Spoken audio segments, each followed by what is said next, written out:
Welcome all to the Nightman's Horror Theatre. Kick back, relax, and fall asleep to the tales from the Nightman's Book of Horrors. Please don't forget to like and subscribe. Hollow Pines. The old truck's engine groaned like it hated the mountain road as much as its passengers did.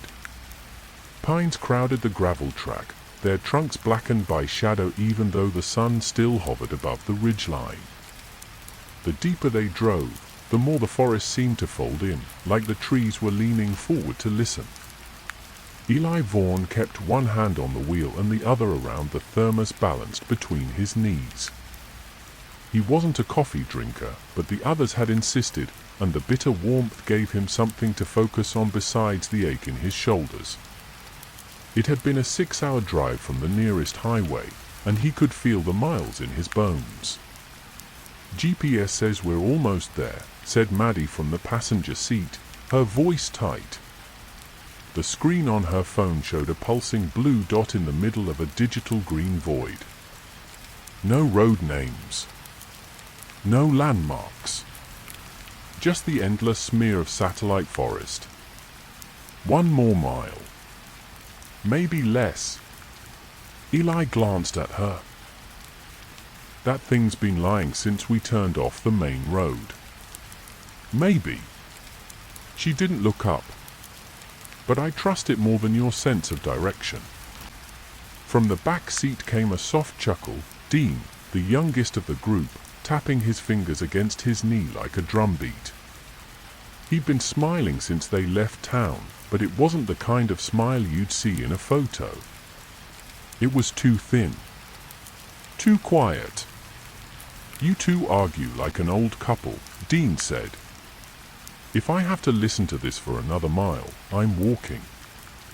"You won't get far," Eli muttered. "These woods eat people who wander off." He'd meant it as a joke, but Maddie's head turned sharply toward him. For a heartbeat, there was something unreadable in her eyes, a tension like she knew more than she'd said.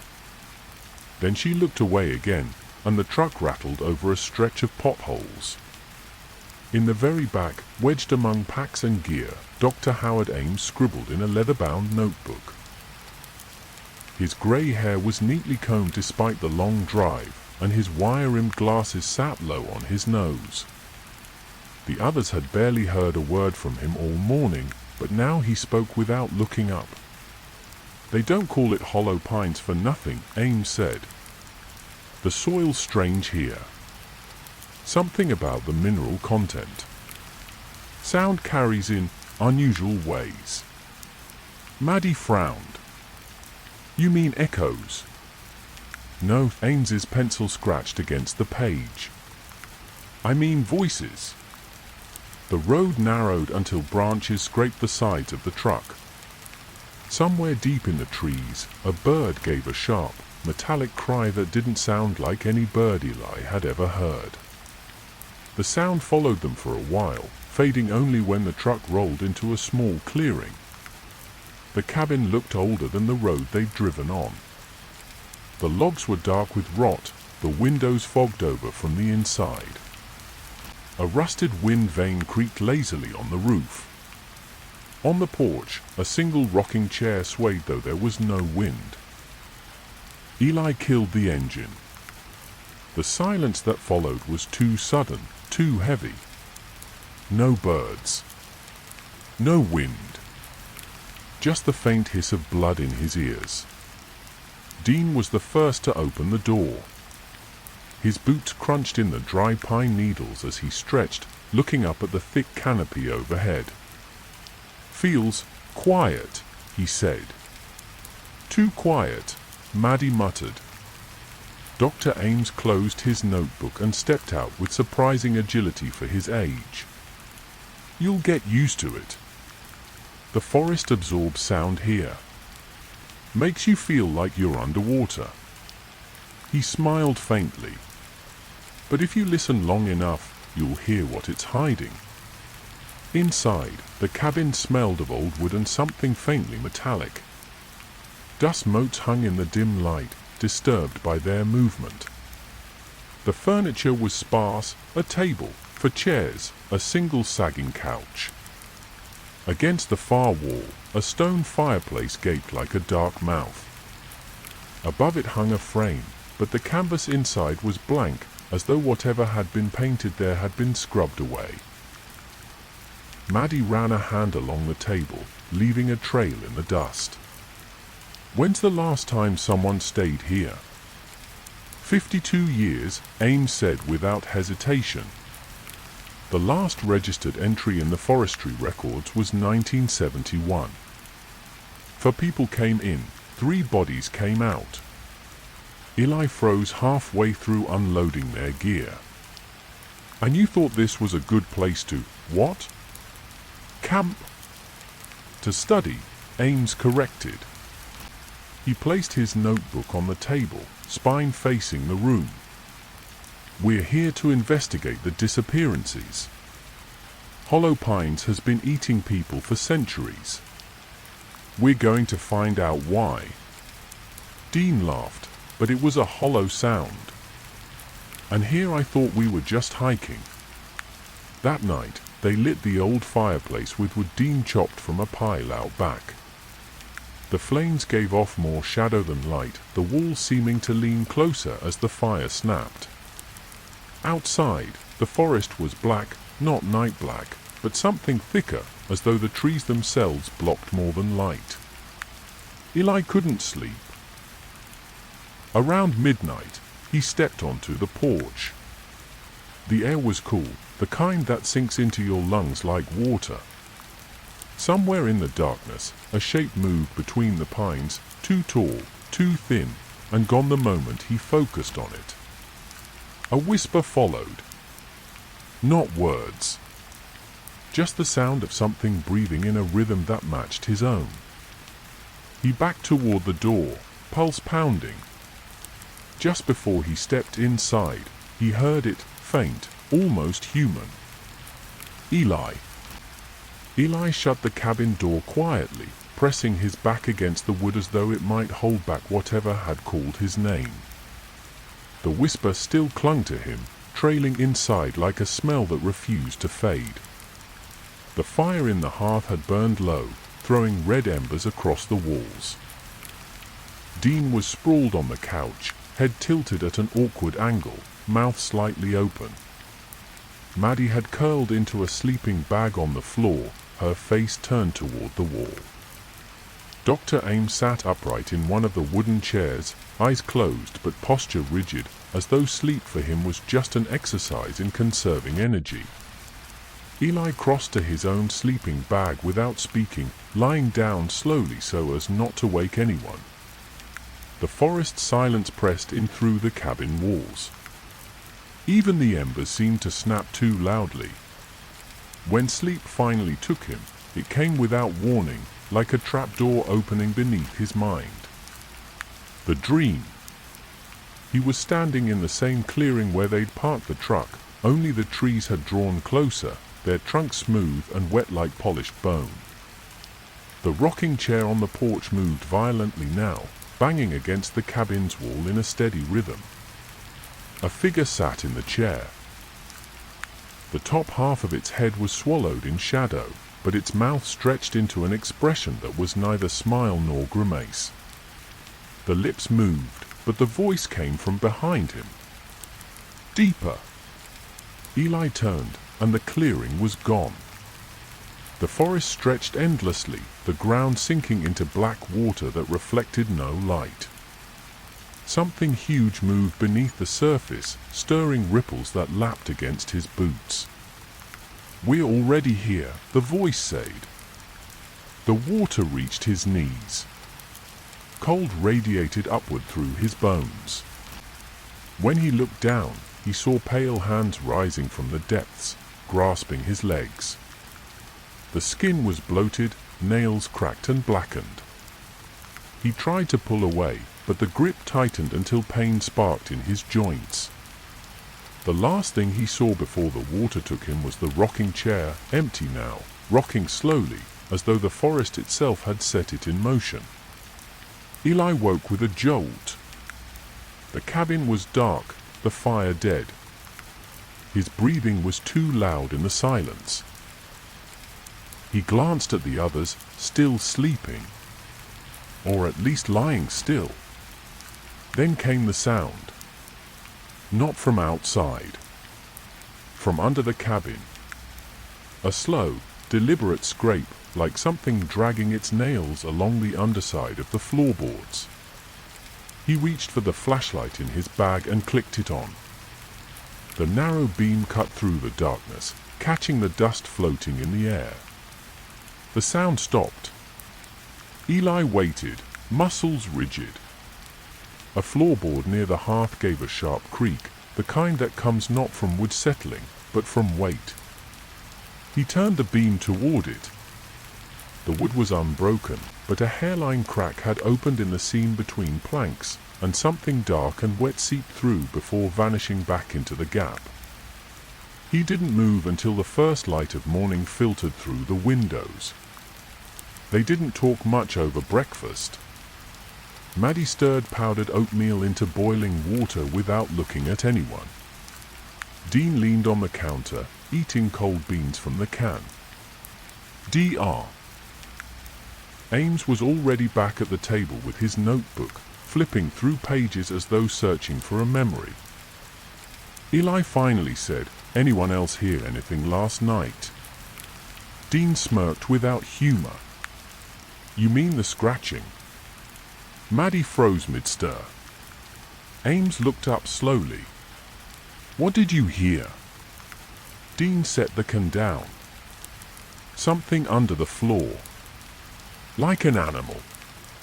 But heavier." Eli said, "It wasn't an animal." Maddie's voice was low. "Then what was it?" No one answered. They spent the late morning checking the perimeter.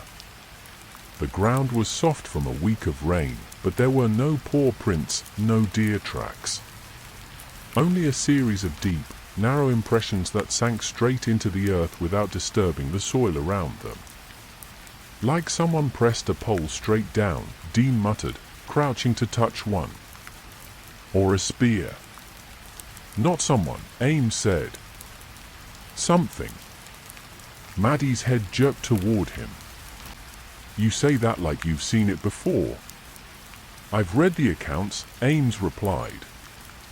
The earliest mention of hollow pines is in a 17th century journal kept by fur trappers. They wrote about rooted men. Things that stand motionless among the trees, blending in until you walk too close. He adjusted his glasses. Sometimes they follow. That afternoon, they hiked deeper into the forest, following the impressions. The light dimmed unnaturally fast beneath the canopy, shadows swallowing their path even though the sun was still high. The air grew damp, heavy with the smell of wet stone. After an hour, the trail ended in a hollow where the ground dipped into a pool of stagnant water. The surface was perfectly still, reflecting the twisted branches overhead like veins. Maddie knelt at the edge. "There's something down there." Eli stepped closer. Shapes moved beneath the surface, just slow enough that he couldn't tell if they were branches or limbs. Dean tossed a small rock into the pool. The water didn't ripple. Instead, the reflection changed, not the real forest above, but a darker version where every tree was leafless and the sky was the color of ash. In the reflection, the figures stood at the water's edge. But in the real world, only 3 of them were. For a moment, none of them moved. The reflection in the water held them like a photograph. Maddie crouched, Dean with his hands in his pockets, Eli standing a step back, and then there was the 4th. It was tall, much taller than any of them, its shape more suggestion than detail. The outline was human, but wrong, like it had been drawn by someone who had only ever heard about people in rumor. Its arms were too long, tapering to sharp angles at the elbows. The head was featureless, except for a smooth depression where the face should have been. Eli's throat tightened. "Do you see that?" "Yeah," Dean muttered, his voice low. "I see it." Maddie's eyes stayed on the water. "Don't move." In the reflection, the figure stepped forward. None of them had moved in the real world. The water began to darken, as though ink was bleeding into it from below. Bubbles rose to the surface, breaking soundlessly. Then the fourth figure raised an arm in the reflection, slow, deliberate, and pointed directly at Eli. The air in the hollow thickened, heavy enough that breathing felt like inhaling syrup. Eli stepped back. His foot landed on something soft. He looked down, a strip of cloth, half buried in the mud. He bent to pull it free, and the smell hit him, old rot, salt, and something faintly metallic. It wasn't cloth. It was a strip of flesh, bleached pale and dry, with coarse black hairs still clinging to it. Dean swore under his breath. "We're leaving." They turned, but the path they'd taken into the hollow was gone. Not overgrown. Gone. The trees stood closer now, their trunks crowded together in unnatural rows. The spaces between them were so narrow that no person could pass through. Eli's chest tightened. This wasn't. "Don't say it," Maddie cut in sharply. "Just keep walking." They skirted the edge of the pool, trying to find any gap between the trees. With each step, the light dimmed further, though the sky above the canopy hadn't changed. The hollow felt sunken, like they were descending into something deeper than the forest floor. After several minutes, Dean stopped. "We're going in circles." Eli frowned. "How do you know?" Dean lifted his boot and showed the underside. A smear of black sludge clung to it, the same kind they'd seen around the pool. He pointed a few feet ahead, where an identical boot print sat in the mud. "That's mine. From 5 minutes ago." A rustling sound drifted from the trees, faint but distinct, as though something massive was moving slowly just out of sight.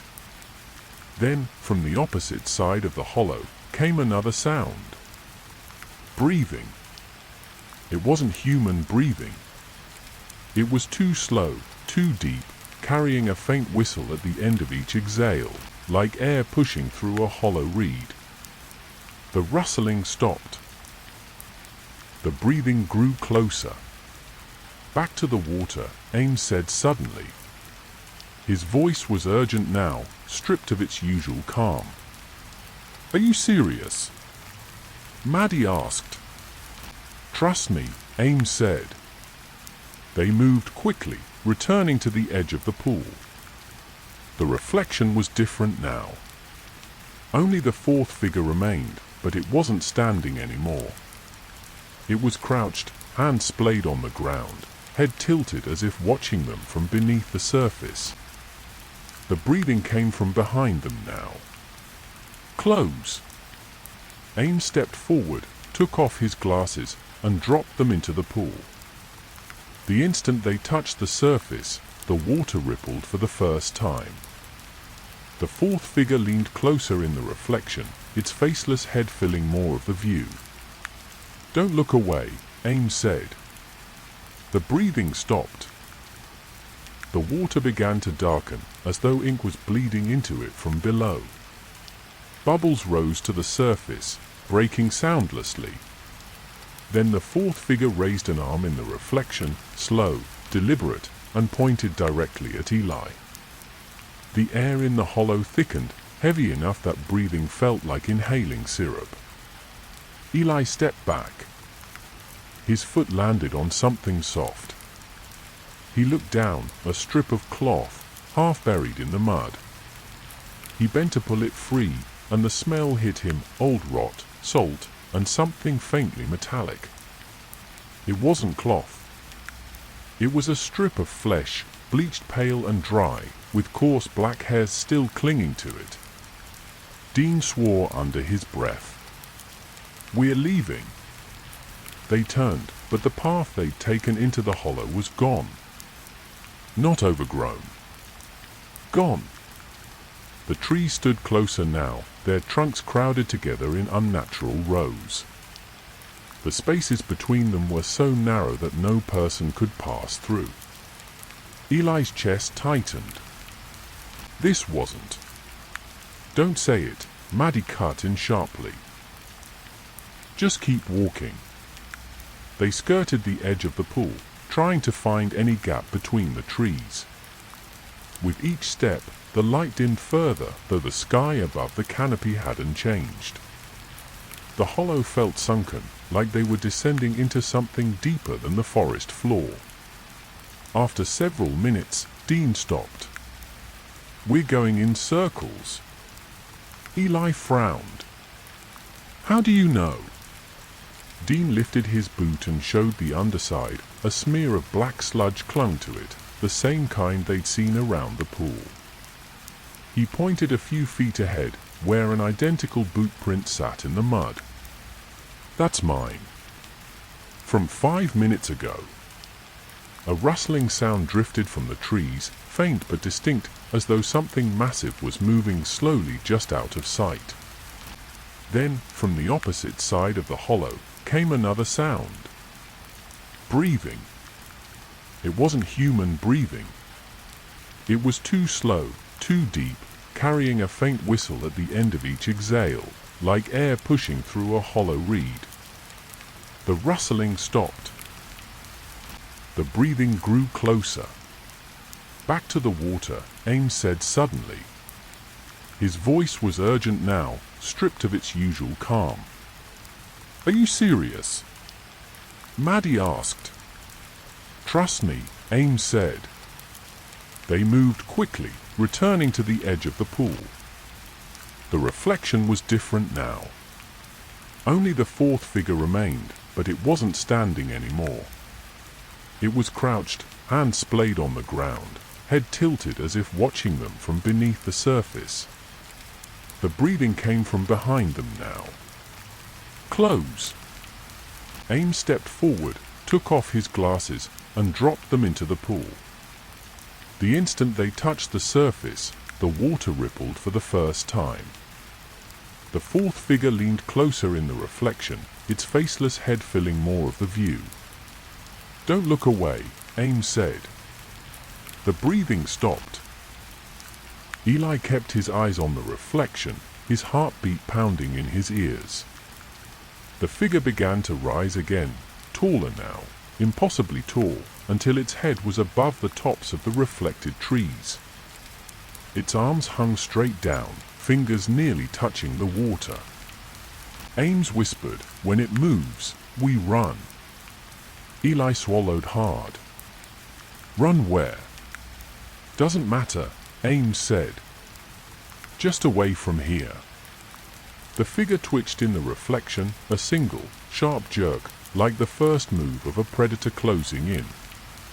A sound exploded behind them, a crack like splitting wood, followed by a rush of air, and then something struck the ground hard enough to make the earth tremble. "Go!" Ames shouted. They ran. The hollow seemed to stretch endlessly, the tree rose twisting and shifting as they moved. Eli's lungs burned, but the sound behind them was worse, the deliberate, heavy steps of something walking slowly, as if it didn't need to hurry. Branches snagged at their clothes. Shadows thickened ahead, but they didn't slow. Maddie stumbled and nearly fell, Dean grabbing her arm to keep her upright. Finally, the trees broke apart, and they burst into an unfamiliar clearing. The ground here was scattered with objects, boots, jackets, rusted tools, all half buried in the dirt. In the center of the clearing stood a single object, a rocking chair. And it was moving. The rocking chair moved back and forth in slow, steady arcs. There was no wind. Eli slowed first, his feet crunching over old, brittle twigs and something that gave underfoot like bone. Maddie's breath came ragged, but she kept her eyes locked on the chair. Dean scanned the tree line, his jaw tight. Ames stepped ahead of them and crouched to examine the ground. The dirt was packed hard, but in the faint gaps between stones and roots, a thin black ooze seeped up, the same tar-like substance they'd seen around the pool. "It's connected," he murmured.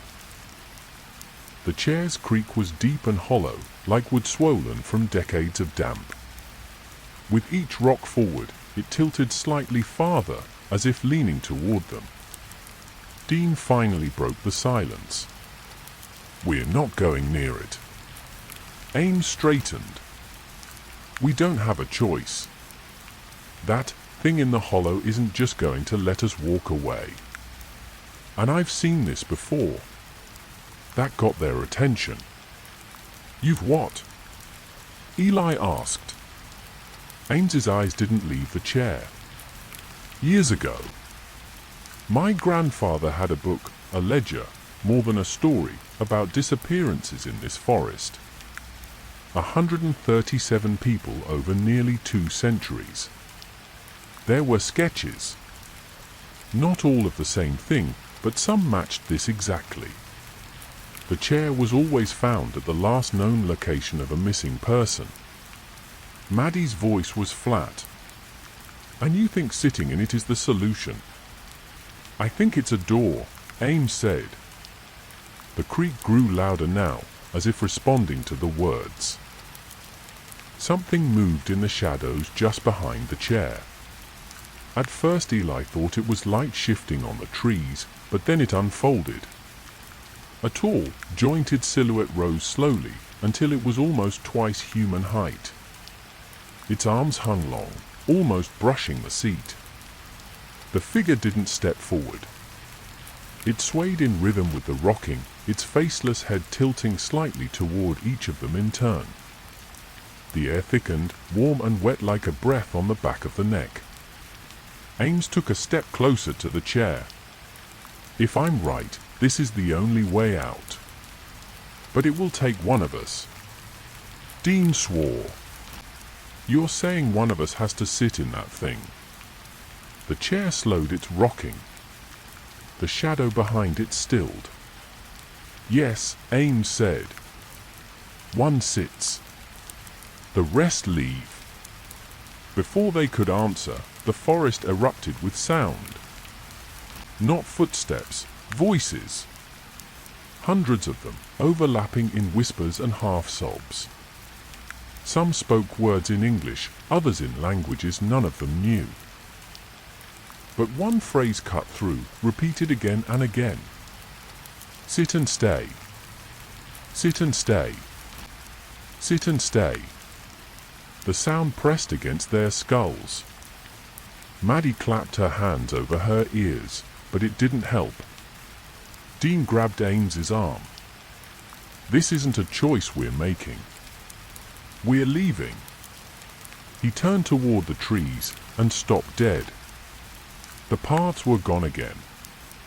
The tree line now formed a perfect circle around them, every trunk identical, the gaps between them too narrow for even a child to squeeze through.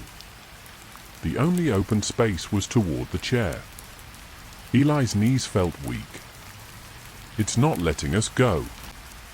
The voices rose to a shriek, then cut off, all at once. The silence that followed was worse, thick and expectant. Ames took another step forward. "It's going to take one of us no matter what. But if someone offers, the others will live." Dean's eyes flashed. "And how do you know that?" Ames's face was grim. "Because that's what the ledger said. The people who ran. All of them ended up back here days or weeks later. Or something that looked like them did." The chair rocked once more, a single, loud creak. Then it stopped completely. The tall figure behind it leaned closer, its head level with the seat, as though waiting. The rocking chair no longer moved, but it felt alive in the stillness, like a predator that had stopped stalking because its prey had nowhere left to run. The tall, jointed figure stood perfectly motionless behind it, head tilted, waiting. Its elongated fingers brushed the back of the chair as if it were stroking an animal it loved. Nobody spoke for a long moment. The silence in Hollow Pines was not the silence of nature, but the silence of something listening. Dean broke first. "We're not playing this game." His voice was sharp, but his breathing gave him away. He was cornered, and he knew it. Ames's voice was low. "If we fight, it takes us all. If one of us—" "Don't finish that," Maddie said. Eli kept his eyes on the figure. How do we know the others will be safe?" Ames's jaw tightened. "We don't." The words hung heavy in the damp air. Then movement. From the far side of the circle of trees, a figure emerged. It was a woman. At least, she had the shape of one. Her skin was the color of rotting driftwood, her clothes decades out of fashion, a faded floral dress clinging to a skeletal frame. Water streamed constantly from her hair, pooling around her bare feet and soaking into the black dirt. She walked without sound, her eyes locked on Maddie. Maddie took an instinctive step back. "No." The woman lifted one arm and pointed to the chair. She didn't blink. Didn't breathe. The tall shadow behind the chair didn't react to her presence, as though she were part of the furniture, part of the ritual. Dean grabbed Maddie's arm. "Don't look at her." But it was too late. Maddie's pupils had dilated wide, and her breathing slowed. She was listening to something only she could hear. A faint voice, so faint Eli wasn't sure it was real, seemed to leak from Maddie's mouth, but it wasn't hers. "It's not pain. Not if you give it freely." She stepped toward the chair. Dean moved to block her, but the tall figure straightened to its full height, its head brushing the canopy above them. It took one long step forward, placing itself between Dean and Maddie. Its presence was suffocating, like the air had been pulled from the clearing. Dean froze, unable to force his body to move closer. Maddie reached the chair and, without hesitation, sat down. The moment her weight settled into it, the wood shuddered. The black ooze on the ground spread outward in thin veins, curling around the chair legs. The tall figure leaned down until its head was inches from hers. Then, slowly, it pressed one hand to the crown of her head. Maddie exhaled, not in fear, but relief. A strange smile touched her lips. The chair began to rock again, each movement slower than the last. With each rock back, Maddie's body seemed less solid. The edges of her form blurred, like smoke in water. Eli's voice cracked. "Maddie!" She turned her head toward them.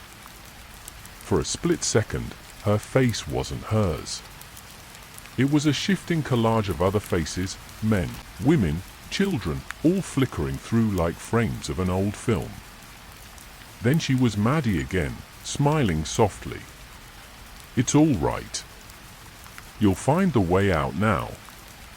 The tall figure straightened. The rocking stopped. Maddie was gone. Only the chair remained, swaying gently, the seat empty. The woman in the floral dress stepped backward into the trees without a sound. The trunks widened, the circle breaking. A path appeared, leading into darkness. Ames spoke in a voice like gravel. "We follow it. And we don't look back." They did. The forest closed behind them with each step, until the clearing, the chair, the figure, Maddie, was gone. They walked in single file. not because they wanted to, but because the path allowed no other choice. The trees bent inward like ribs in a chest, their branches lay so tightly overhead that not even starlight could slip through. The ground was soft underfoot, not soil but something fibrous, like matted hair. No one spoke. The air was thick with the sound of breathing that wasn't theirs. After what felt like hours, the air grew warmer. A faint, amber glow began to seep between the trunks ahead. Dean whispered, "There's light." Ames didn't slow down. Not sunlight. When they finally stepped into the clearing, the glow came from dozens of clay vessels sunk into the ground, each filled with a slow-burning resin. The smoke curled upward in thick strands, carrying a scent like incense mixed with decay. At the center of the clearing was a stone slab, weathered and etched with symbols that made Eli's stomach churn. They weren't random scratches, they were precise, deliberate, and ancient. Ames stepped closer, brushing away the moss. The carvings revealed a scene. Human figures kneeling before something vast, something that had too many limbs to count. "They're praying," Ames murmured. "Or offering." Dean scanned the tree line. "To what?" Eli pointed at the base of the stone. There were 7 deep grooves, each stained a rusty brown. "That's blood," Eli said. "Old, but not that old." A sudden rustle made them all turn. From the shadows emerged shapes, people, but not quite. Their skin was pale as wax, their hair slick and wet like they'd just stepped out of a river. Their eyes were filmed over white, and they moved with the slow precision of predators who never needed to rush. One of them stepped forward, a man in tattered clothes, his jaw distending slightly as he inhaled. "You've come to the wrong clearing," he said, though his lips barely moved. His voice seemed to echo in their heads. Dean's hand went to the hatchet at his belt, but Ames touched his arm. "They're not here to fight." The pale man tilted his head. "No. Not yet. You walk the offering path, but the chair's master does not keep you now. Others will take you unless you give them reason not to." Eli's voice shook. "And what reason would that be?" The pale man's mouth stretched into something between a grin and a wound. "Blood, of course. Or history." The man gestured toward the stone slab. The carved figures seemed to shift in the flickering light, their outlines bending like they were underwater. Ames stared at it, realization dawning. This isn't just a place in the forest. This is older than the pines. Older than the soil. The pale man nodded. "We were here before your kind built walls. Before you made the mistake of forgetting what you promised." Dean stepped back. "Promised what?" The pale man's white eyes locked onto him. "To feed the thing beneath the roots." The resin pots flared all at once, casting shadows across the clearing. The grooves in the stone slab began to darken, fresh wetness seeping from them like open wounds. Eli took a step back. "We need to leave." But the path they'd entered through was gone. The trees had closed in, sealing them inside the clearing. The pale man's grin widened. "One of you will stay. One will give. The rest will go on, for now." The clearing's glow intensified, the resin pots hissing as if boiling from within. The smoke thickened, snaking upward before curling back down to coil around their legs. Eli coughed, waving his hand, but the smoke didn't disperse. It clung. It climbed. Ames's voice was low, steady. "Don't breathe too deep." The pale man stepped closer to the slab. It wakes when it smells what it's owed. From beneath the stone came a sound, not a rumble, not a growl, but something wet. A slithering churn that made Dean's teeth ache. The grooves in the slab bubbled, the brown fluid within them growing darker, fresher, until the scent of copper filled the air. Eli's stomach lurched. That's new blood. The pale man nodded slowly, his eyes never leaving Ames. It takes from where it must. Distance does not matter. Something knocked beneath the slab. A deep, hollow thud that vibrated up through their boots and into their bones. Dean took a step back, but the smoke's tendrils tightened around his ankles. The ground felt soft, pliant, as though it might give way at any second. A whisper rose in the air, not from the pale figures, not from Ames, not from any mouth at all. It was in the soil, in the resin smoke, in the beating of their own hearts. One stays. One feeds. Choose. Eli shook his head. We're not playing. The whisper cut through his thoughts like a blade. If you do not choose, I will. Ames's eyes darted to Dean, then to Eli. His jaw tightened. It wants one of us alive. One dead. The pale man tilted his head, almost amused. Alive is a matter of perspective. The slab shuddered. The wet sound beneath grew louder, as though something vast was shifting in the darkness below the forest floor. From the edges of the clearing, more pale shapes emerged, dozens of them now, their waxy skin catching the amber light. They formed a ring, each holding small clay vessels like the one sunk into the ground. Without a word, they began to pour a dark, viscous liquid into the grooves of the slab. The smell was unmistakable. Blood. Human. Eli's breathing quickened. That's where it's coming from. They've been. Dean's voice cracked. Collecting it. The pale man turned back to them. We do not kill for pleasure. We keep the pact. We keep the forest whole. Ames's voice was sharp. And if we break it? The pale man smiled faintly. You don't leave to break it. The earth trembled. The grooves overflowed, blood spilling down the sides of the stone slab and soaking into the ground. The roots beneath pulsed, swelling like veins beneath skin. Something pushed up from below, not wood, not rock, but flesh. It was dark and glistening, covered in hair-like tendrils that waved in the air. The tendrils brushed at the slab, tasting the blood, pulling it downward. A low, rhythmic pulse filled the clearing.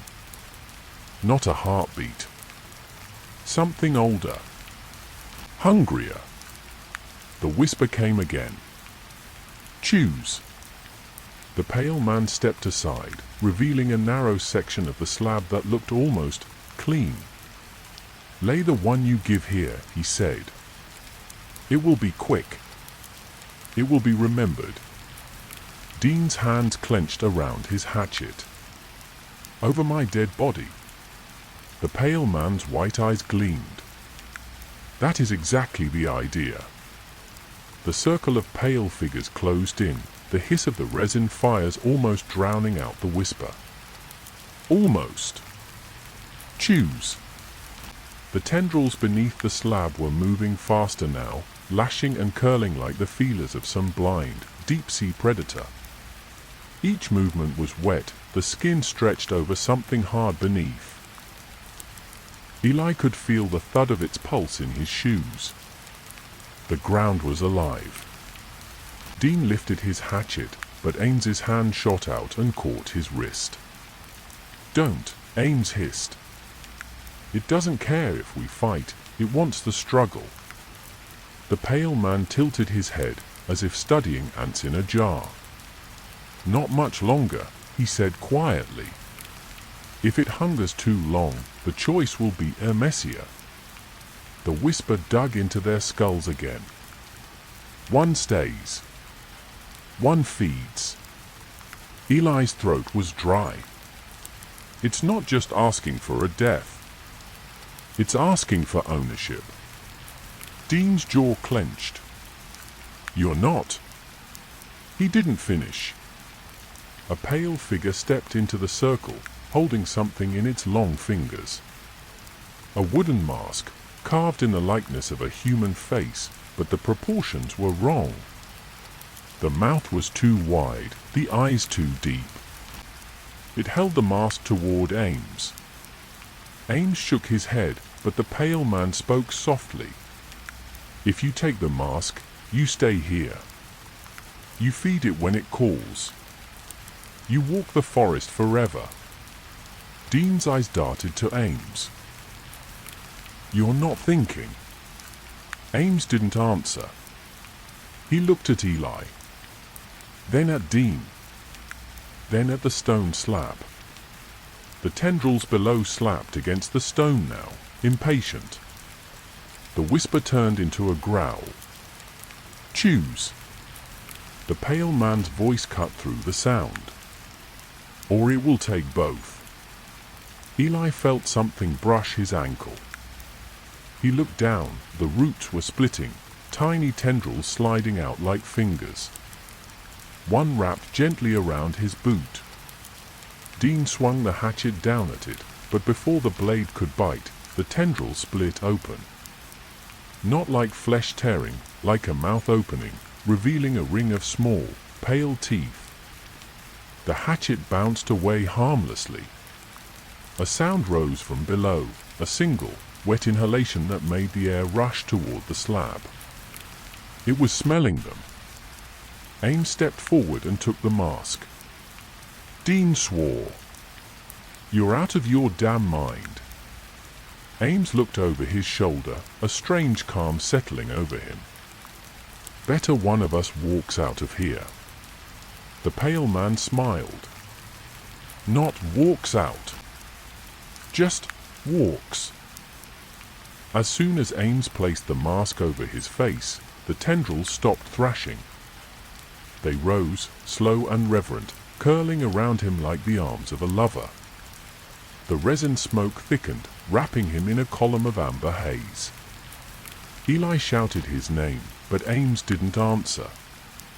He didn't even turn his head. The tendrils pulled him gently, almost lovingly, down toward the slab. When his feet touched it, the stone opened. Not cracked. Not shifted. Opened. The slab split into a wet seam, revealing not darkness, but a vertical mouth lined with soft, twitching cilia. A humid wind poured out, carrying a smell that was both rotting and sweet. Ames stepped inside without hesitation. The seam closed behind him, leaving only the blood-soaked grooves. The whisper came one last time, softer now. Go. The pale man turned to Dean and Eli. You are no longer welcome here. Dean didn't need to be told twice. He grabbed Eli by the arm and hauled him away from the slab, away from the ring of pale watchers whose eyes never blinked, whose bodies never shifted. The resin fires guttered as they ran, but the smoke didn't stay in the clearing, it followed them, drifting unnaturally between the trees, clinging to their clothes like damp cobwebs. Eli looked back once. He wished he hadn't. The pale man hadn't moved, but something else had. A faint ripple was spreading out from the base of the slab, like rings in a pond, except the forest floor itself was rippling. Roots twisted under the soil, tracking them. And somewhere beneath the earth, a muffled rhythm followed. Not footsteps. Not the slither of an animal. Breathing. They pushed deeper into hollow pines, lungs burning. The further they got, the thicker the trees became, bark slick with moisture that smelled faintly metallic. Branches leaned low, tangling like fingers reaching down to snatch hair. Dean's voice was low, harsh. "It's not just the clearing. It's the whole forest. This place is alive." Eli swallowed. "And it's awake now." A sound tore through the air, not a roar, not quite. More like a deep groan that rattled through the soil and shivered up their legs. It came from everywhere. Then, ahead of them, the path split. One way was narrow, dark, roots knotting into a tunnel. The other curved wide, but through a swampy patch where the ground shimmered with black water. The breathing was closer now. Dean gritted his teeth. "Pick fast." Before Eli could speak, the root tunnel shuddered. A wet tear opened in the dirt wall, just big enough for something pale to push through. A hand. It was Ames's hand. But the fingers were too long now. The nails black. The skin stretched and glistening, like it had been dipped in something slick. "Help me," Ames's voice came, but it wasn't coming from his mouth. It came from inside the trees, from the wind moving through them. Dean grabbed Eli's shoulder. "That's not him anymore." The hand curled into the dirt wall, pulling more of the body through. It was Ames's face now, but the mask was gone, and something had grown where it had been. A fleshy plate, ridged and wet, pulsed where his face met the neck. Behind him, something was moving in the tunnel. The swamp side rippled too, tendrils curling just under the water, cutting long, slow wakes. They were surrounded. Dean's grip tightened. "Eli, listen to me. We run, but not together. It'll follow the stronger one." Eli's eyes widened. "And the weaker one gets out." Before Eli could protest, Dean shoved him toward the swamp. "I'm faster. It'll chase me." Dean bolted into the tunnel where Ames waited, screaming as he went, drawing the thing's attention. Eli could hear it respond with a sound that made his eardrums ache. The water at his feet began to churn. He waded in. The black water was warm, thick, clinging to his legs like oil.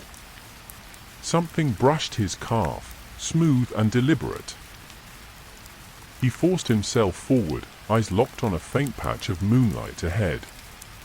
Behind him, Dean's scream stopped. The forest exhaled. Eli didn't look back. The black water slowed him like a dream where your legs won't move, but the patch of moonlight ahead grew brighter, breaking into streaks as tree branches thinned. The swamp bottom shifted from soft mud to something slicker, and his next step hit stone, flat, smooth, unnaturally placed. That was when he realized that moonlight wasn't moonlight at all. It was firelight. Dozens of resin torches burned in a ring ahead, planted in the mud. Shapes moved between them, tall, still figures draped in something that clung like wet cloth. They didn't block his way. They only turned their heads in perfect unison to watch him come. The black water around his knees began to bubble. From behind, something broke the surface. It wasn't Dean. It wasn't Ames. It wasn't anything human. It rose slowly, as if savoring the reveal. A ridge of pale, barnacle-pitted hide, followed by something like a skull without eyes. Where its mouth should have been, there was only a fleshy spiraled opening that pulsed as it inhaled. The air around it stank of brine and rot. Eli froze. The robed figures between the torches began to hum, deep and resonant, matching the rhythm of the thing's breathing. Each note made the swamp ripple. The torches flickered, but none went out. A figure stepped forward from the ring. Unlike the others, its robe was stitched with something pale and fibrous, almost like strands of hair. It reached into the water, palm up. Eli's first instinct was to run, but his legs wouldn't lift from the water. It was pulling him down, slow but steady, as if the swamp itself was swallowing him. The robed figure tilted its head. Its voice was almost human. "You brought it here. That is enough." The thing behind him slid closer, silent now except for the wet click of unseen joints. He felt the water move as it exhaled against his neck. The figure's pale palm turned, revealing something small and black resting there, a stone, carved with a spiral identical to the thing's mouth. "Take it," the figure said, "or it will take you."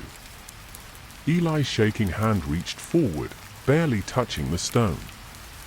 The moment he did, the swamp released his legs.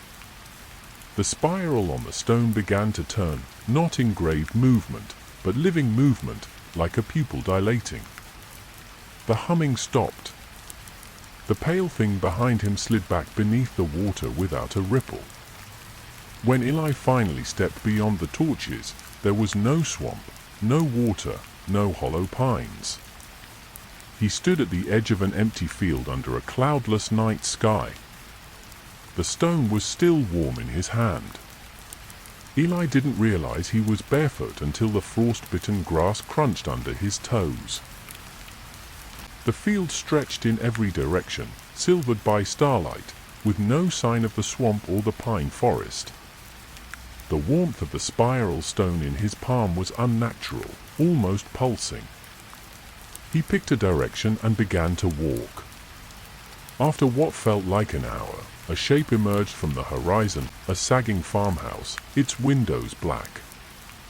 He approached cautiously, half expecting the torches and robed figures to appear again.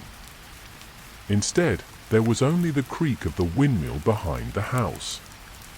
Inside, the smell hit him first. Not decay exactly, but something left sealed too long.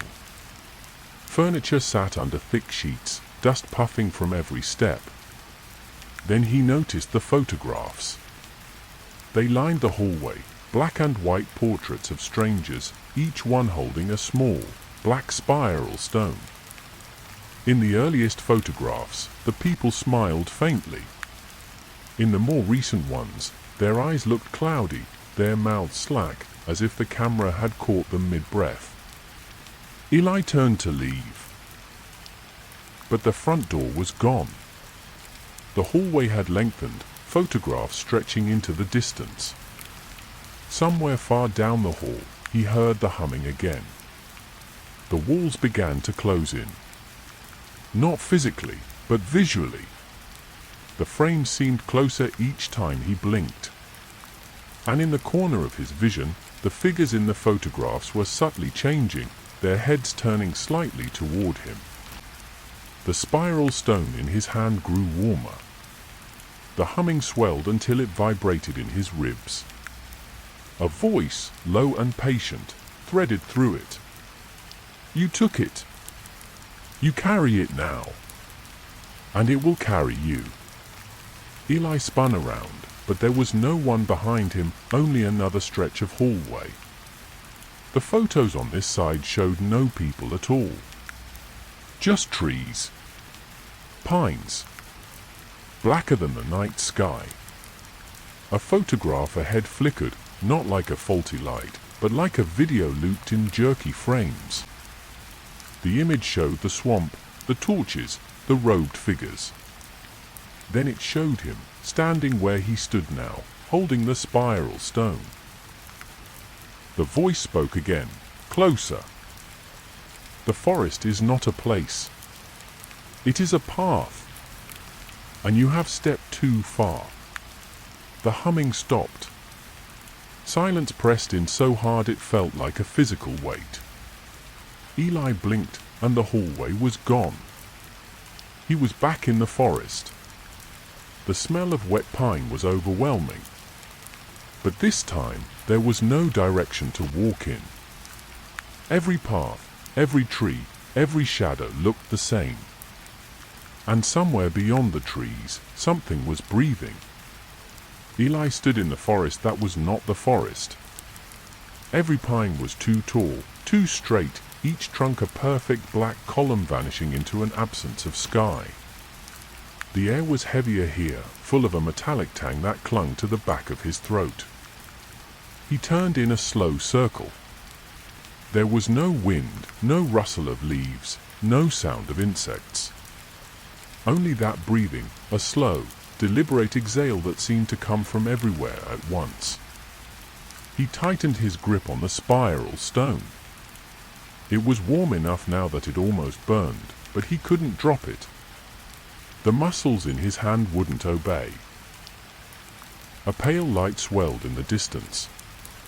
At first it looked like a lantern swinging slowly side to side. But as he walked toward it, the light became a clearing, and in the center stood the figure from the swamp, the tallest of the robed beings. Only now its face was visible. It wasn't a face at all, but a surface like water, reflecting nothing, absorbing everything. As Eli stared, he saw movement inside it, trees bending, shadows shifting, doors closing. The figure's voice entered his head without moving its mouth. "You hold the key and the door. Which will you open?" Eli swallowed. "I don't understand." The figure stepped closer, and he saw now that the spiral stone in his palm was not solid. Tiny grains, like sand or ash, flowed endlessly along its grooves, always inward, never filling the center. "Every path ends here," the voice said. "Every traveler leaves something behind." From behind the figure, shapes emerged. People in ragged clothing, their eyes blank, their skin pale as frost. He recognized some of their faces from the photographs in the farmhouse. They formed a loose circle around him. One of them spoke, a woman with hair matted into ropes. Her voice was a whisper, but it carried through the still air. "We carried it before you. Now you carry it for us." Eli's pulse quickened. "I don't want it." The crowd's whisper became a low chant, all voices overlapping, the same phrase over and over. "You can't give it back. You can only pass it on." The robed figure lifted a hand, and the forest shifted. The black trunk slid apart, revealing gaps that became corridors. Through each, Eli saw a scene, impossible, flickering windows into other places, a boy running down a dirt road with the same spiral stone clutched in his hand, an old man sitting by a dying fire, the stone in his lap, a woman on a sinking ship, holding it as the waves came in. "Choose," the voice urged. Eli stepped toward one of the corridors, the one showing a small fishing town, daylight filtering through clouds. But as soon as he moved, the breathing sound grew sharper, more urgent. From the shadows between the trunks, long, thin shapes began to emerge, limbs that bent wrong, torsos too narrow, eyes like wet coal. The shapes didn't walk. They swayed, as if the forest itself were pushing them forward. The crowd of pale people stepped back. The robed figure remained still. Eli's instinct screamed at him to run, but there was nowhere to run to that wasn't toward the swaying things. Then, for the first time since entering the forest, he heard something new, the sound of waves. It came from behind him. He turned, and there was another corridor, this one opening onto a moonlit beach. Black water churned, and something massive moved beneath the surface, too large for him to see all at once. The spiral stone pulsed in his palm, harder and faster, as if matching the unseen thing's heartbeat. The robed figure's voice returned, now layered with the chant of the crowd. "The path is yours. The end is yours. Walk it." Eli made his choice. He stepped into the beach corridor. Cold air hit him instantly, and the sand crunched under his bare feet. The sea was louder here, almost deafening, and the thing beneath the waves moved closer with each crash. He felt lighter, and then realized why. The spiral stone was gone. His hand was empty. From the corner of his eye, he saw a figure farther down the beach, a boy, maybe 12, crouched over something in the sand. The boy stood and turned. In his hand was the stone. Their eyes met. The boy looked terrified. Eli tried to call out, but the wave swallowed his voice.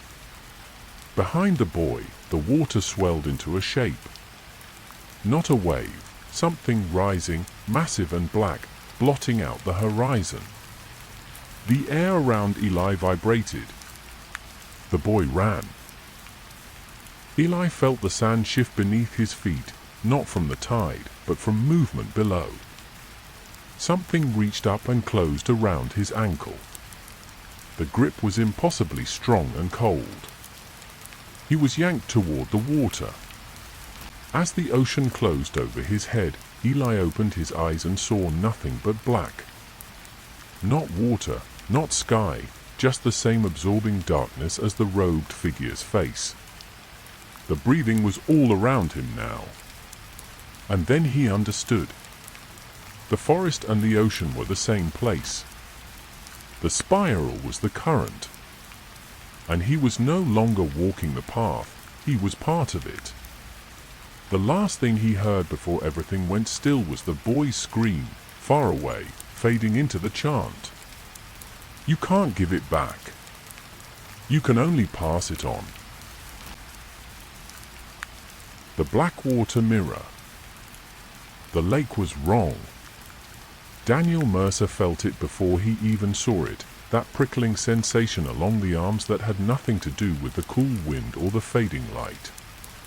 Blackwater Lake lay in a shallow valley an hour outside of town, and though locals swore it was beautiful in summer, tonight it looked more like a wound in the land. The water didn't ripple with the breeze. It moved in slow, unnatural pulses, like breath drawn from beneath the surface. The fading sunset couldn't penetrate the surface, instead, it slid off like oil. Daniel stopped at the edge of the dock and stared. He told himself this trip was about photography. Blackwater was remote, untouched, and apparently home to ancient drowned structures. That was enough for any urban explorer's curiosity. But deep down, there was another reason, a conversation overheard at the bar 2 nights ago. 2 old men had been talking about the mirror. Not a real mirror, but a reflection in the lake that didn't match the world above it. Daniel had pretended to ignore them, sipping his beer, but every detail stuck. A reflection that could move on its own. That could look back at you. Now, with his camera in hand, Daniel leaned forward to study the surface. He almost missed it at first, a flicker like a shimmer of heat. The lake reflected him, the dock, the trees, but in the reflection, his face seemed a fraction too pale. His head tilted slightly, but he hadn't moved. He blinked. The reflection smiled. Daniel staggered back, the boards creaking under his boots. The water looked normal again. But his pulse didn't slow. He wasn't alone at the lake. Don't look too long. The voice came from his right, where an older woman sat on a folding chair, fishing pole prop beside her. She looked like she'd been there for hours, maybe days. Daniel swallowed. Sorry. She nodded toward the lake without meeting his gaze. It notices. If it likes you, it'll keep your eyes. If it loves you, it'll keep more than that. He tried to laugh, but it came out flat. You mean like a ghost story? Her hands tightened on her knees. You think this is new? That thing's been here since before there was a lake. Before the valley flooded. They told people not to build here. They did it anyway. Daniel glanced at her fishing pole. What are you doing here, then? Her eye stayed on the water. Waiting. The valley wasn't always water. In 1894, it was Briarton, a mill town of 40 families and a single church. The river ran strong enough to turn the sawmill wheel, but weak enough to ford on foot. Then came the drought. For months, the riverbed cracked under the sun. Livestock died. Crops withered. And in the dust at the center of the dry river, something appeared, a stone circle, perfectly round, with carvings no one recognized. Children dared each other to step inside. Some swore the air inside shimmered, like heat over a road. Reverend Amos tried to have it dismantled, but the stones wouldn't move. They rang when struck, like deep bells underwater. The first to vanish was Clara Hensley. She was 12. Witnesses said they saw her wade into the empty river, walk into the stone circle, and then she was gone. Not a puff of dust. Not a footprint leaving. Gone. By the end of the month, 6 more had vanished. The town voted to flood the valley. The dam went up that winter. The carvings disappeared under 40 feet of water. Daniel pitched his tent 20 feet from the shore. The woman had left sometime after sunset, though her folding chair remained. He ate from a can of chili, trying not to think about the reflection. But when darkness came, the lake began to move. It didn't lap or splash. It shifted like it was turning over in its sleep. The sound was a low, rolling groan, not water against shore but something heavier. Daniel forced himself to look once. The lake reflected the moonless sky, yet in the blackness, faint points of light gleamed, like stars deep underwater. He told himself they were just reflections of the campfire embers. One of them blinked. It was sometime past midnight when the voice woke him. Daniel! He sat up, heart hammering. The air was still. Then again, from outside the tent, Daniel. We have the same name now. He unzipped the flap slowly. A man stood at the shoreline, barefoot, water dripping from his clothes. In the firelight, his skin looked bluish and swollen, but his grin was too wide, too sharp. Daniel's breath hitched. Who? The man lifted a hand and pointed at the lake. They want you to see. They've been waiting. The wind shifted. The fire guttered. And Daniel realized the man had no reflection. In 1922, the dam nearly broke. A sudden surge of water burst against the wall from the lakeside, not the river feeding it. Workers swore the water had been perfectly still one moment and churning the next. When divers went down to inspect the structure, only one came back. William Proctor surfaced screaming, his eyes bloodshot and wide. He told the foreman there were faces below, hundreds of them, all staring up through the silt. Some smiled. Some pressed their hands against something invisible, like glass. And in the middle of them all, the stone circle still stood. Part 7. Descent. Daniel should have left. Every instinct screamed it. But curiosity was a curse of its own. At dawn, he set up his camera on the dock, lens pointed down. He wanted to catch the shimmer, the mirror effect, in daylight. It didn't take long. The reflection of the sky twisted, clouds smearing into spirals. Beneath it, faint shapes moved, not fish, not debris, but people. Dozens, their eyes open, drifting slowly as though walking along an unseen floor. One of them looked exactly like him. The twin raised its hand. The surface trembled. Daniel's foot slipped on the dock, but the pull wasn't gravity. It was the water itself, clutching at him like 1,000 fingers. He didn't remember hitting the water. The cold was suffocating, not sharp but heavy, as if the lake wanted to wear him down. He opened his eyes and saw the truth. The surface above was not the same sky he'd left. It was brighter, clearer, and the reflection, his reflection, was gone. In its place, something taller, darker, waited. Around him, the drowned walked. Their clothes were from every decade, long dresses, work overalls, denim jackets. Their faces were pale but peaceful, their eyes fixed forward. They walked toward the stone circle, which glowed faintly in the dark. And as Daniel was dragged along with them, he saw that inside the circle, the water was not water at all, but a rippling sheet of black glass. The glass didn't break when they passed through. It yielded like liquid, yet left him dry on the other side. He stood in a forest at twilight. But the trees were wrong, too tall, their bark smooth, their leaves like veined sheets of skin. The air smelled of rust and brine. The drowned people fanned out, vanishing into the trees. Only one remained, the man from the shoreline, his grin unchanged. They drowned this place to keep it out, he said. But the lake doesn't keep things out. It keeps things in until they're ready to walk. Daniel stepped back. I'm not staying here. The man tilted his head. You already are.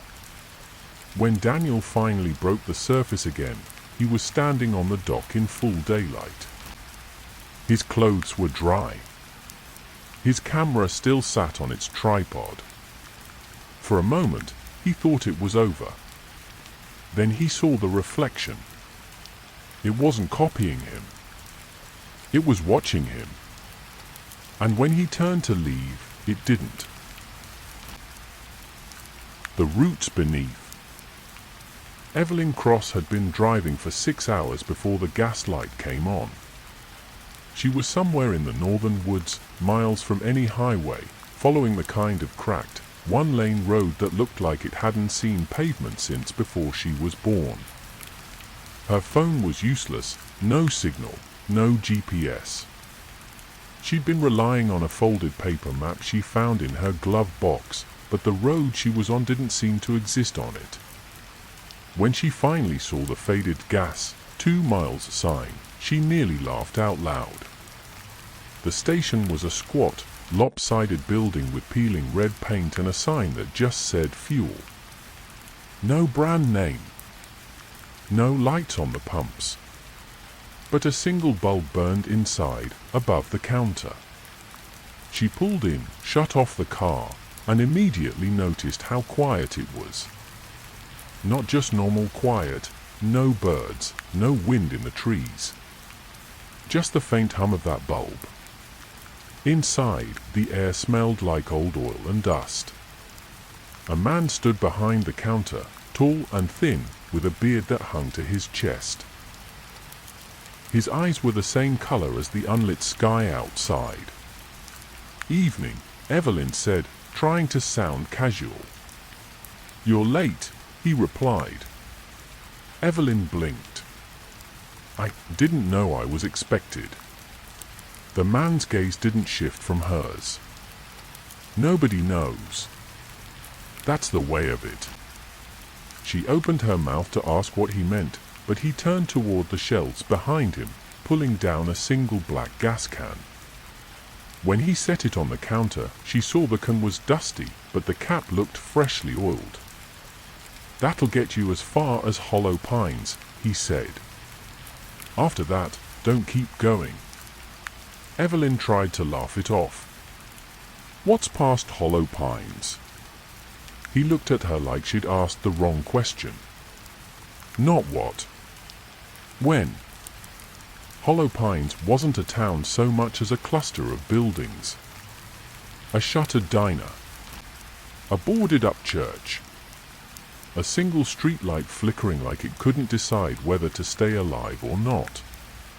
She was almost through when she saw the old man on the porch. He sat in a rocking chair, a blanket over his knees. His face was a maze of wrinkles, but his eyes followed her car like he'd been waiting for it. She slowed and rolled the window down. "Evening," she called. "You're headed for the bend," he said, voice like dry leaves. "I'm just trying to get back to the main road." His eyes narrowed. No main road out there. Just roots. It was nearly dark when she reached the bend, a sharp curve where the road seemed to squeeze between two enormous trees. Their trunks arched toward each other, meeting overhead like clasped hands. As she drove beneath, something passed over the roof of her car, in not the scrape of a branch, but a slow, deliberate drag. She slammed the brakes, heart hammering. The mirror showed nothing behind her. When she looked forward again, the road ahead was gone. In its place was a field of enormous tree roots, twisting like petrified snakes. They rose and fell in the moonlight, and for a moment she swore they were breathing. Evelyn left the car.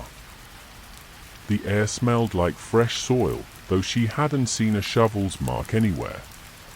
The ground under her boots was warm, warmer than it should have been for night. The roots weren't just lying there. They were growing, slow and steady, splitting the earth open as they swelled. And between them, she saw something move, not roots, but something pale and slick, sliding deeper into the dirt. The wind picked up then, carrying a sound from far below. It was a heartbeat. In 1891, Hollow Pines had 30 families and a lumber mill. They made their living off the forest, never questioning why the trees grew so fast, why their roots were so thick. Then the ground began to heave. A sinkhole opened at the edge of town, swallowing 2 houses. The survivors swore they'd seen something in the hole, not rock, not water, but a pale curve the size of a barn roof. By the end of the year, the mill shut down. The trees never stopped growing. Evelyn tried to turn back toward Hollow Pines. But the road she'd come from wasn't there, only more roots, winding upward like a maze. Somewhere in the dark, something shifted. Not like an animal in the underbrush, but something deeper, the groan of something vast turning in its sleep. She climbed onto one of the roots to get her bearings. It pulsed faintly beneath her feet, and she realized with a jolt that it wasn't just carrying sap. It was carrying blood. Evelyn froze on the root, the thrum beneath her soul sinking with her own pulse until she could no longer tell which beat was hers. Then, like something whispered inside her skull, she heard it. Closer. The voice was neither male nor female. It was deep, slow, and older than words. She staggered back, tripping over a smaller root that had curved up like a loop to catch her. It called against her ankle, holding just long enough for her to register that she wasn't imagining it before it released. She slid off the root and landed on damp earth. Somewhere ahead, the forest opened into a clearing. She didn't remember seeing it before. The clearing was circular and impossibly perfect, as though every tree had been pulled back by some unseen force. In the middle was a mound of roots so tightly woven they looked like a knot carved into the ground. They rose to the height of a man's shoulders, spiraling upward. At the very top sat a stone slab, weathered, cracked, but clearly carved. Evelyn stepped closer, drawn without meaning to be. The slab was covered in markings. They weren't letters. They weren't pictures. They were shapes, looping and curling in ways that made her eyes ache to follow. The whisper returned, softer now. "You are late." She turned, expecting to see someone standing behind her. Instead, there was only a man-shaped figure in the shadows between two trees. It didn't move, but she could tell it was watching her. When she spoke, her voice felt far away. "Who are you?" The figure stepped forward. Its outline stayed human, but it had no skin. Its entire body was made of roots, twisted into the rough form of a man. Leaves sprouted from its shoulders like patches of hair. "I keep it dreaming," it said. "If it wakes, everything here will break." Evelyn's mouth went dry. "What will?" The figure tilted its head toward the ground. Beneath the mound, the heartbeat grew louder. It was so deep she could feel it in her teeth. Evelyn imagined something buried, something the size of a mountain, with roots running through its flesh, pinning it down like a net. And it was moving. The keeper's voice was a low rustle of leaves. "It has been sleeping for 900 years. But the bindings rot. The roots thirst for other soil." Evelyn's legs shook. What happens if it gets free? The keeper took another step forward. "It won't just rise. It will pull everything down with it." The keeper told her of the first people who had come here, before Hollow Pines, before any name at all. They were not farmers or loggers. They were not settlers. They were wardens. They had come to this forest because something vast had fallen from the sky centuries earlier, not a meteor, but a living thing. It had torn through the earth and buried itself deep enough that the sun couldn't find it. The wardens planted the forest over it, growing roots as chains, feeding it just enough life to keep it sleeping. But over centuries, the wardens died. The bindings weakened. Now, the keeper was all that remained. "You can leave," the keeper said, though there was no kindness in his tone. "Go back to your road. Forget this place." Evelyn swallowed hard. "And if I don't?"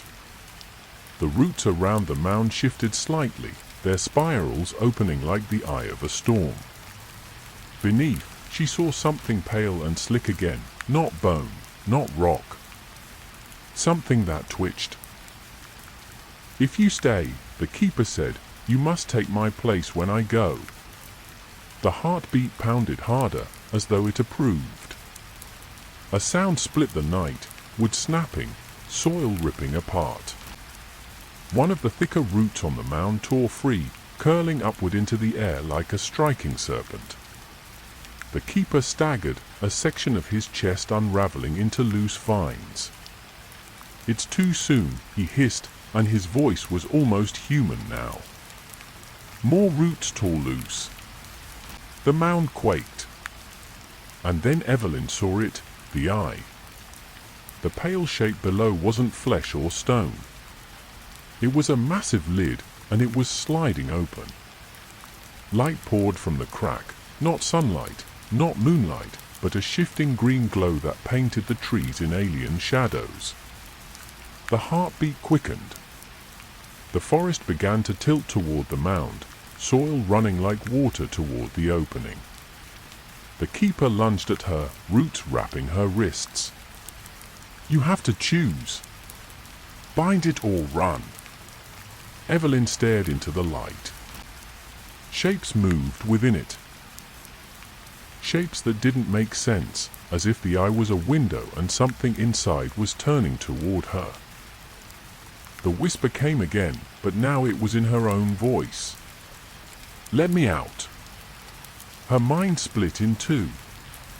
One half screamed to run, to flee into the night and never look back. The other half hungered. The forest silence deepened until the only sound was the heartbeat. The keeper's grip loosened, his strength unraveling as his vines withered. She stepped toward the mound. The roots bent to make way. Her hand touched the slab. The markings glowed faintly, shifting under her skin. They weren't carvings at all, they were veins, running down into the stone, into the roots, into the thing below. Evelyn didn't understand the words that filled her mouth, but she spoke them anyway. The heartbeat slowed. The light dimmed. The eye began to close. When it was done, she was alone in the clearing. The mound was still, and she was no longer Evelyn Cross. She stood there until dawn. When the sun rose, its warmth didn't reach her skin. She felt the roots running through her arms, down into the soil. The forest whispered to her now. The trees leaned toward her when she passed. Somewhere far away, a car engine rumbled. Another traveler would come, sooner or later. And she would tell them the same thing. "You're late." The Hollow Manor. Jonathan Gray had not set foot in Ravenshade for 23 years. Not since the night he'd left his father's house, driven away in a rusted Ford under a sky that glowed faintly green with distant lightning, swearing never to return. He'd built a life in the city, a cramped apartment, a small job repairing antique clocks, a few friends who never asked too many questions about his past. He had convinced himself the memories of Ravenshade were exaggerated dreams, warped by the fears of childhood. But the letter came anyway. It arrived on a rain-slick Tuesday evening, slid under his apartment door without the sound of footsteps.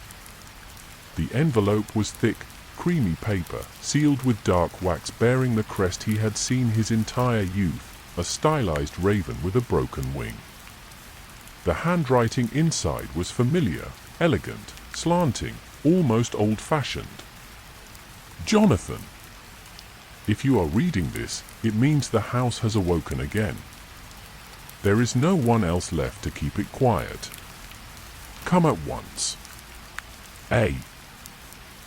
No address was given. There didn't need to be. Ravenshade wasn't on any map. The road there had changed, and yet it hadn't.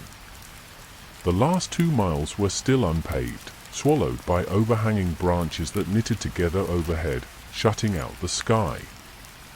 The deeper he drove, the quieter it became. The hum of the engine seemed muffled, as if the air itself had thickened. When he rounded the final bend, the manor came into view, and his hands tightened on the steering wheel. Ravenshade was massive, its stone walls blackened with centuries of rain and moss, its many gables leaning at angles that seemed to defy architectural logic. The roofline bristled with chimneys, most crooked, some snapped entirely. Its windows reflected no light, even when the setting sun fell directly upon them, as though the glass had been painted over in shadow. The wrought iron gates stood ajar, their hinges sagging. He pushed them with the car's bumper and drove up the weedy gravel path. By the time he reached the front steps, the air felt colder. The door was already open. Inside, the air smelled of dust, damp wood, and something faintly metallic, like the trace of dried blood in an old butcher's shop. And there she was. Aveline Gray, his father's sister. Her face was as he remembered it from childhood, angular, sharp, with high cheekbones and a gaze that seemed always to look through you. But what unsettled him most was that she looked exactly the same as she had 23 years ago. Not older, not younger. "Jonathan," she said softly, her voice low enough that he had to lean in to hear. "It's in the walls again." They walked down a hallway lined with portraits. Every painting subject had their eye scratched out with something sharp, leaving pale voids where pupils had been. Halfway down, Aveline stopped. She pressed her ear to the wall. Jonathan stood still, listening. At first there was nothing.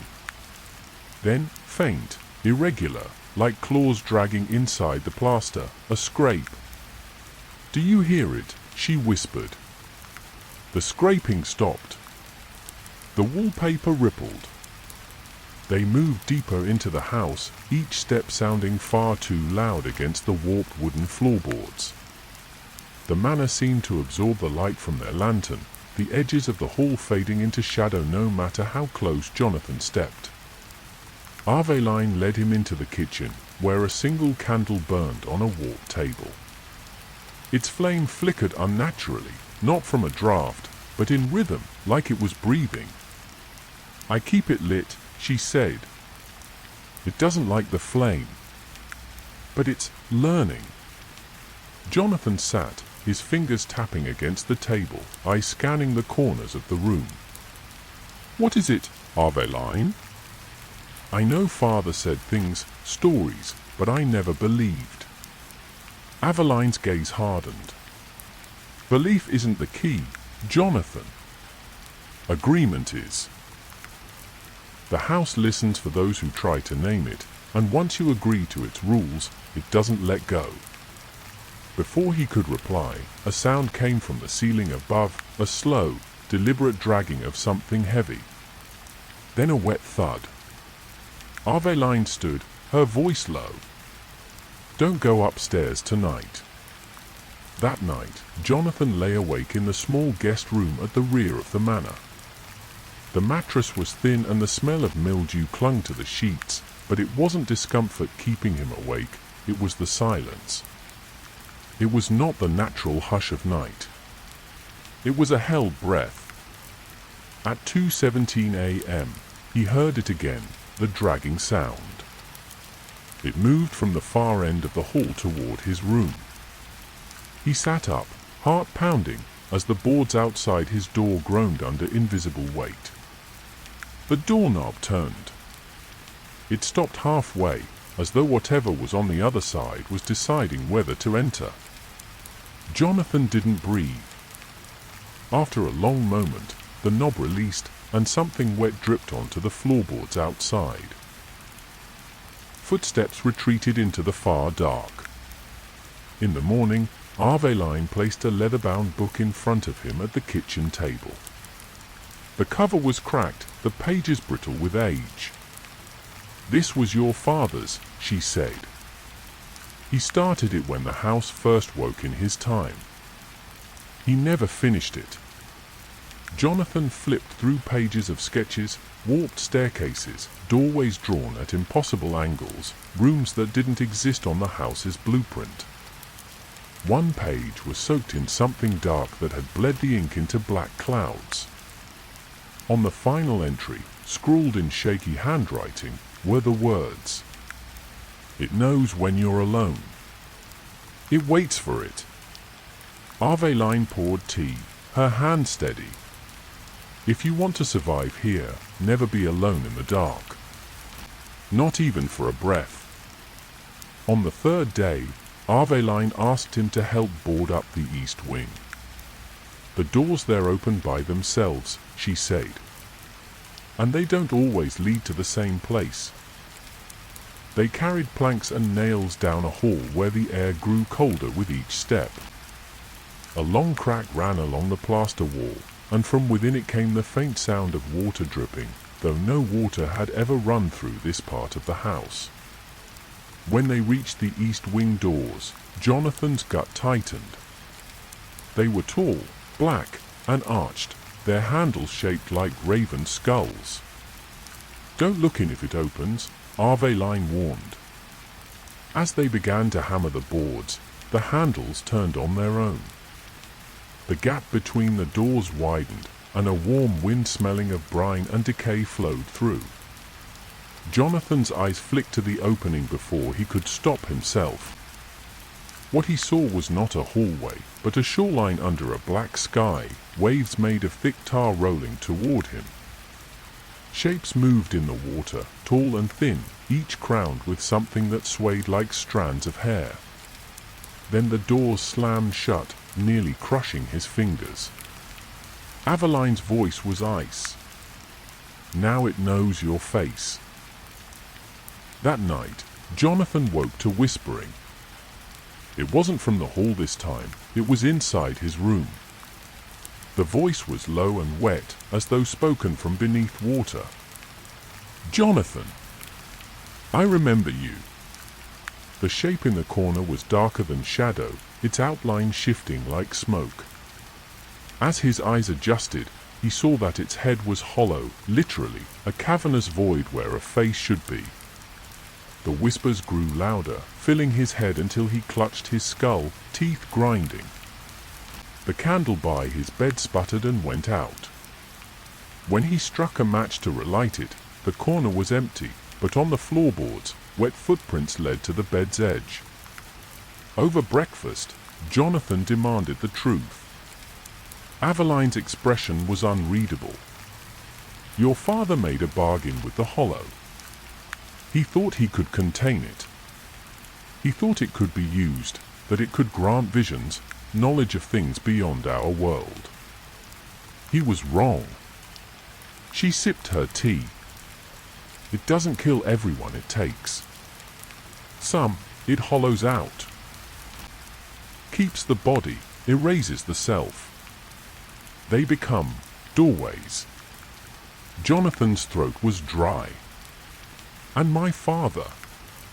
Aveline's eyes flicked toward the east wing. "Sometimes, when the wind changes, I hear him calling from the other side. It came without warning. At 11:42 p.m., the walls began to pulse, subtly at first, then violently, dust and plaster falling in choking clouds. The portraits in the hall twisted, their eyeless faces now open voids of black that reached out. From the east wing, the raven-handled doors blew open, slamming against the walls. The air smelled of the tar sea again, and the thin shapes stepped through, taller now, their hollow heads tilting as they walked. Aveline shoved Jonathan toward the cellar. "Get below ground," she shouted. "It can't fully take you if you're below the roots." But before he could descend, something cold and slick wrapped around his ankle. He was pulled to the floor, his nails ripping against the boards as he was dragged toward the east wing. The last thing he saw was Aveline, holding a lantern high, stepping directly into the black water that had poured through the doorway. Her eyes met his, and then she let go of the lantern, and everything went dark.